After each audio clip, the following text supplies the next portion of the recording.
Bonjour à tous et à toutes, je m'appelle Adel Mebarki, je suis cofondateur de la startup Foresight, dont je vais parler juste après, et membre du Healthcare Data Institute et intervenant dans différentes formations en santé numérique. Foresight, ça part d'un constat assez simple, c'est qu'aujourd'hui on est tous d'accord sur l'intérêt de l'IA et l'intégration de l'IA dans le nouveau système de soins, en tout cas l'amélioration du système de soins. Pour autant, la réalité de l'usage de l'IA auprès de l'industrie pharmaceutique est quand même assez disparate et assez sporadique. Donc en partant de ce constat-là, nous on s'est spécialisé sur l'automatisation et l'utilisation de l'IA pour automatiser les tâches auprès des industriels. Donc concrètement, ce qu'on fait, c'est qu'on développe une solution numérique qui permet d'exploiter le texte sur Internet au sens large, donc des médias, des réseaux sociaux, en passant par les publications scientifiques ou les avis réglementaires, et on adapte cette solution pour les enjeux de veille et d'automatisation des industriels pharmaceutiques.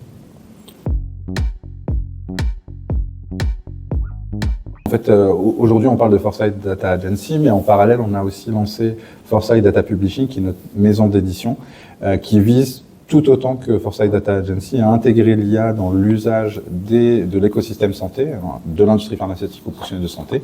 Et dans le cadre du lancement de cette maison d'édition, on a lancé un mag qui s'appelle Futurologie, qui vise à mieux appréhender la réalité de l'usage aujourd'hui de l'IA. Et donc, en partant d'un constat assez simple, c'est que la première brique d'adoption de l'intelligence artificielle en santé sera la connaissance, et pour ça, on déploie un magazine qui vise à mieux appréhender, mieux communiquer la réalité des enjeux autour de l'IA pour mieux les adopter auprès des différentes parties prenantes de santé.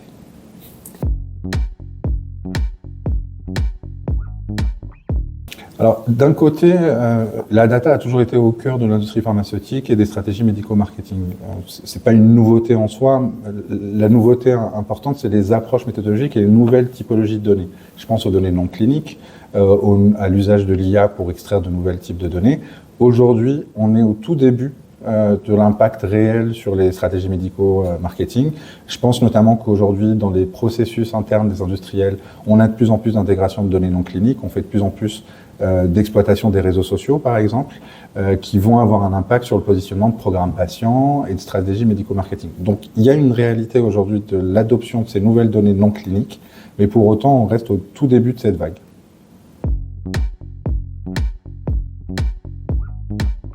Alors, j'ai un biais étant ex-cofondateur de Capcode, mais la réalité, c'est qu'il y a une vraie volonté d'intégrer ces données dans des prises de décision stratégiques. Pour autant, on va dire qu'on a une adoption assez disparate. Il y a des gros industriels qui ont internalisé l'exploitation de ces données dans leurs pratiques courantes, là où d'autres industriels tout aussi gros ou plus petits sont aujourd'hui vraiment en phase de réflexion. Donc, je dirais que à la fois, c'est un enjeu qui est accepté et appréhendé par les industriels. Maintenant, la maturité de l'intégration de ces données-là reste très différenciée d'un acteur à l'autre. Oui, par définition, en fait, notre approche reste du traitement automatique du langage. Donc, ça se base sur des approches d'apprentissage machine et de réseau de neurones. Donc, ça revient à l'utilisation de l'IA avec une spécificité qui est de faire des algorithmes qui vont automatiser des tâches des industriels, mais qui se basent naturellement sur l'intelligence artificielle.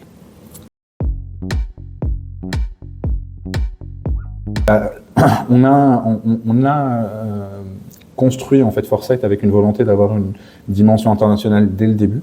Donc, dans quelques semaines, nous aurons la chance de dévoiler un programme d'innovation en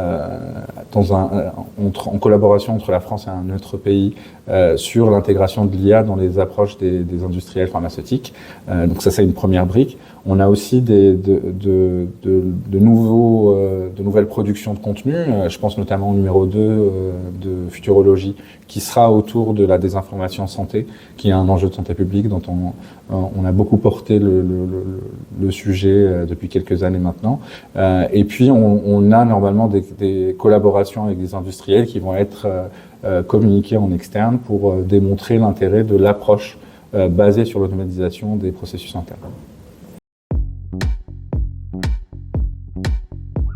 Alors, il est en fait, je dirais qu'il y a deux manières de voir les choses sur l'évolution de numérique en santé en France. Il y a une première étape qui est en fait